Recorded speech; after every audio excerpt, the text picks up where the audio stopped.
Hello everyone, welcome again to my channel. I hope you all must be doing very good in your life. आज की जो हमारी ये video रहने वाली है, आज हम लोग बात करने वाले हैं कार इंश्योरेंसेस के बारे में। बहुत से लोग मेरे को कमेंट करके पूछ रहे होते हैं कि उनका क्लेम रिजेक्ट हो गया या फिर बहुत सारी प्रॉब्लम्स आती हैं लोगों को कि उनका क्लेम पास नहीं हो पा रहा है। तो अगर आपके साथ ये कोई भी तरह की ये प्रॉब्लम आपने फेस करी है तो ये वीडियो के अंदर आपको आपके मोस्ट ऑफ द क्वेश्चंस के आंसर मिल जाएंगे। और अगर आपको आंसर नहीं मिलेगा तो आपका जो भी क्वेश्चन है इंश्योरेंस के रिलेटेड वो आप इस वीडियो के नीचे लिख सकते हैं and I will be very happy to answer all your question. जो भी आपके डाउट हैं, जो भी क्वेश्चन हैं, वो सारे इस वीडियो के नीचे लिखेंगे तो मैं उसके आंसर देने का जरूर से ट्राई करूंगा। आपकी जो भी प्रॉब्लम है सारी सॉल्व हो जाएंगी।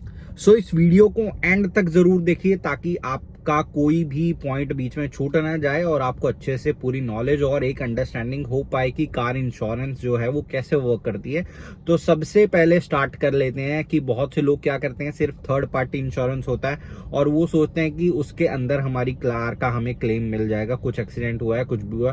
तो सबसे पहले बता देता हूं कि अगर आपके पास थर्ड पार्टी इंश्योरेंस है तो उसके अंदर आपकी गाड़ी के अंदर कुछ भी नुकसान होगा या गाड़ी चोरी भी हो जाएगी, कुछ भी होगा, उसके अंदर कंपनी आपको बिल्कुल भी कुछ भी इंश्योरेंस का क्लेम आपको नहीं देने वाली है। वो आपको नाम से समझ आ जाना चाहिए। थर्ड पार्टी क्लेम के लिए वो स्पेशल इंश्योरेंस है कि अगर थर्ड पार्टी को आपकी वजह से एक्सीडेंट के अंदर अगर थर्ड पार्टी को कुछ भी नुकसान हुआ है तो वो आपको जेब से नहीं भरना पड़ेगा, वो आपको इंश्योरेंस कंपनी भर के देगी। बट आपका जो भी नुकसान हुआ है गाड़ी के अंदर हो या फिर कुछ पर्सनल आपका कुछ भी नुकसान है वो कंपनी बिल्कुल भी भर के नहीं देने वाली है। ठीक है, तो बात होगी थर्ड पार्टी इंश्योरेंस की। उसके बाद आ जाते हैं कॉम्प्रिहेंसिव की कि अगर आप चाहते हैं कि आपकी गाड़ी के अंदर आपका कुछ भी डैमेज हो वो आपकी कंपनी आपको प्रोवाइड करे तो उसके लिए होता है कॉम्प्रिहेंसिव और उसके बाद होता है जीरो डेप्रिसिएशन इंश्योरेंस। और इन दोनों के बीच में फर्क क्या है अगर आपको नहीं पता है तो वो भी जल्दी से बता देता हूं मैं आपको कि कॉम्प्रिहेंशन के अंदर आपको क्या होता है, मोस्ट प्रोबेबली कंपनी 50% देती है और 50% आपको अपनी जेब से देना होता है।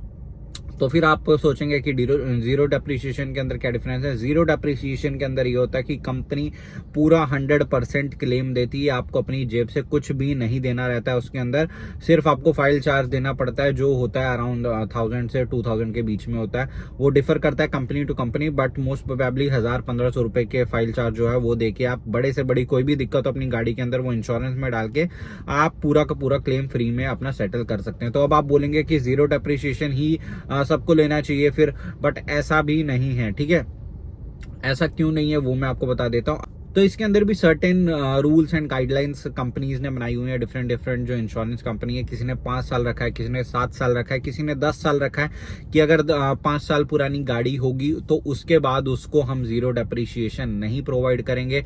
ठीक है, उसके बाद अगर कोई दूसरी कंपनी ने रखा है कि 10 साल पुरानी की होगी 10 साल तक हम देंगे, उसके बाद नहीं देंगे।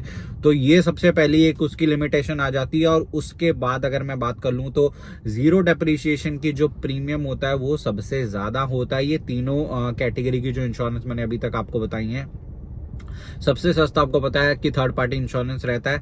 उसके बाद जो आती है वो कॉम्प्रिहेंसिव इंश्योरेंस रहती है, वो आपको पता है। उसके बाद आता है हमारा जीरो डेप्रिसिएशन।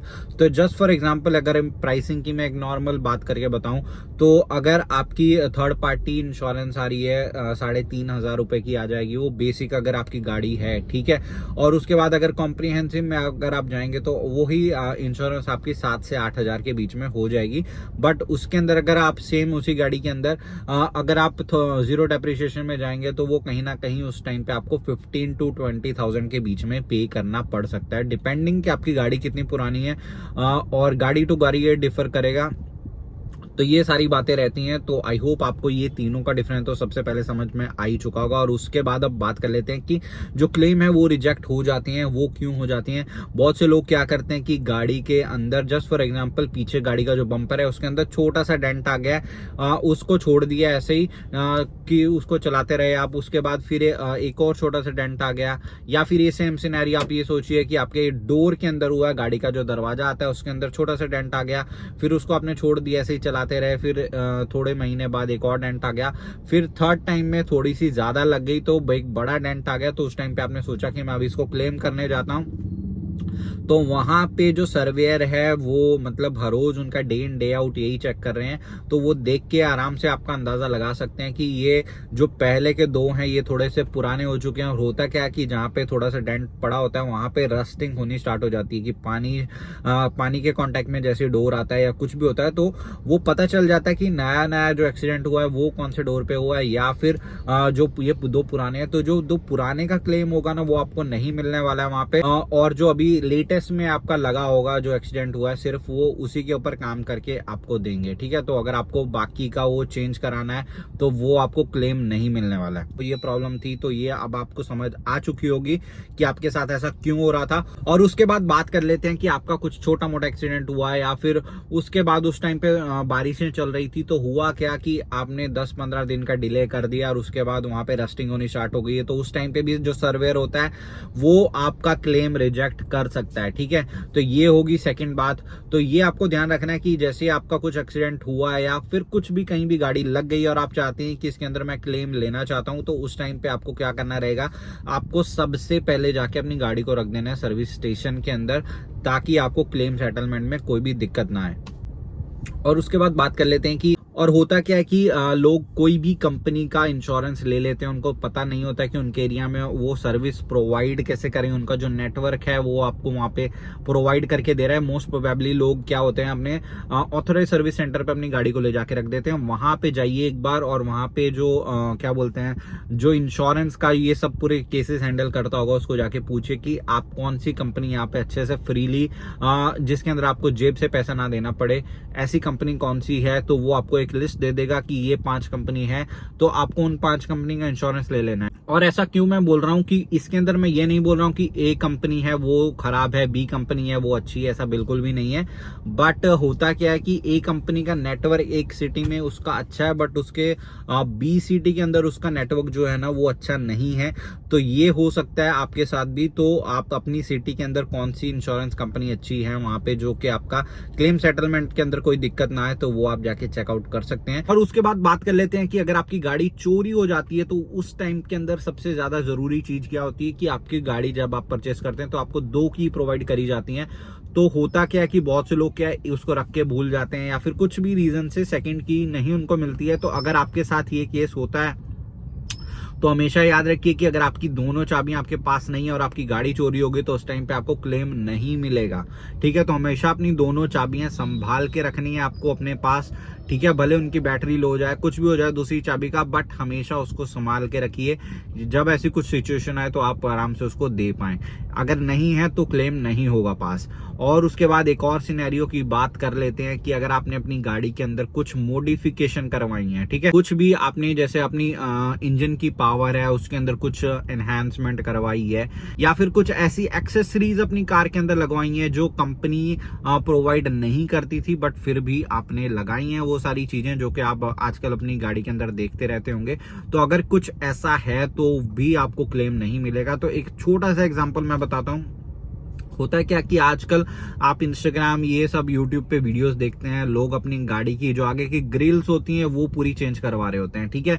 तो होता क्या है कंपनी ने जो आपको आगे ग्रिल्स लगा के दी हैं तो वो लोग क्या करते हैं वो सोच समझ के उस ग्रिल को डिजाइन करते हैं कि ऐसा करने से अंदर जो हवा का पास ऑन हो रहा है वो अच्छे से होता रहे और इंजन हीट अप ना हो। तो ऐसा इसीलिए किया जाता है क्योंकि उसके ऊपर पूरी R&D टीम ने पूरी रिसर्च करी होती है और उसके बाद आप बाहर जाके कुछ फैंसी सी छोटी छोटी जाली वाली या कुछ भी टाइप की एक आप ग्रिल लगवा लेते हैं और उसके बाद होता है क्या कि आपका इंजन हीट अप होके पूरा का पूरा आपका इंजन हो जाता है, बैठ जाता है। तो अगर कुछ ऐसा आपके साथ होता है तो ऐसी सारी सिनेरियोज में अंदर आपको कंपनी क्लेम नहीं देगी, ठीक है। ये हमेशा ध्यान में रखिए। कुछ बॉडी के ऊपर आपने एडिशनल लगवाया हुआ है जो कि कंपनी रिकमेंड बिल्कुल भी नहीं करती है और उसके बाद कुछ गाड़ी के अंदर डैमेज आया तो ऐसे केस में भी आपको इंश्योरेंस क्लेम नहीं मिलेगा। और सबसे लास्ट सिनेरियो में आपको बता देता हूं कि अगर आपका कुछ एक्सीडेंट हुआ है और उस एक्सीडेंट के दौरान आप बहुत ही ज्यादा रैश ड्राइविंग कर रहे थे, ये कोई भी कैमरा से कोई रोड के ऊपर कहीं से कंपनी उसको एक्सट्रैक्ट कर पाती है गवर्नमेंट सोर्सेज से या फिर उनके सोर्सेज होते हैं वहां पे पे आपको देख सकती है कि आप बहुत ही ज्यादा रैश ड्राइविंग करते थे, कट मार रहे हैं हाईवे के ऊपर, स्पीड लिमिट से ज्यादा अपनी गाड़ी को चला रहे हैं और इस दौरान आपका एक्सीडेंट हुआ है, तो आपका क्लेम जो है वो रिजेक्ट हो सकता है। और एक और बात बता देता हूं कि अगर आपके पास एक ड्राइविंग लाइसेंस नहीं है, फिर आप गाड़ी चला रहे हैं, या फिर आपके पास लाइसेंस है भी बट वो एक्सपायर हो चुका है, फिर आप अपनी गाड़ी को ड्राइव कर रहे हैं, तो ये सारी चीजें भी ध्यान में रखी जाती हैं जब एक क्लेम पास होता है। तो अगर कुछ ऐसा है तो भी आपका क्लेम जो है वो रिजेक्ट हो जाएगा।